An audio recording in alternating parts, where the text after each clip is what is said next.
মনে পড়ে আগের রাত থেকেই তোড়জোড় শুরু হতো।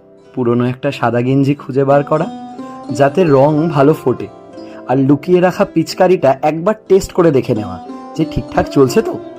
পরদিন সকালে পাড়ার বন্ধুদের সাথে সেই যে বের হতাম, একেবারে বিকেলে বাড়ি ফিরতাম। আর যখন বাড়ি ফিরতাম, শুধু বাড়ির লোকেরা না, পাড়ার লোকেরাও চিনতে পারতো না। মজার ব্যাপার ছিল সেই অ্যাটাক করার পরিকল্পনা। একবার তো পাড়ার সবচেয়ে গম্ভীর দাদুকে লক্ষ্য করে এক বালতি কাদা গুলে ছুড়ে দিয়েছিলাম। তিনি রেগে তাড়া করতেই আমরা ড্রেনের উপর দিয়ে এমন লাফ দিয়েছিলাম যে মনে হয়েছিল যেন অলিম্পিকে নাম লেখালে সোনা পাওয়া আমাদেরই নিশ্চিত।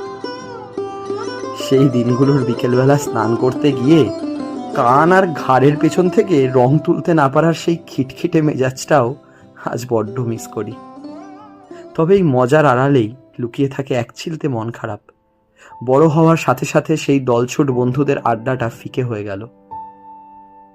এখন আর কেউ জোর করে মাটির উপর ফেলে মুখে আবির ঘষে দিয়ে যায় না।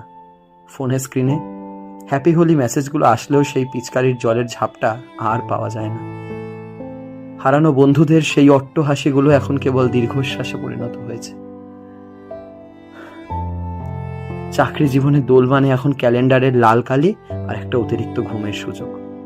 অফিসের ফর্মাল জামা পরে ল্যাপটপে কাজ করতে করতে যখন জানলা দিয়ে দেখি একদল বাচ্চা দৌড়াদৌড়ি করছে, তখন বুকটা একটু মোচড় দিয়ে ওঠে।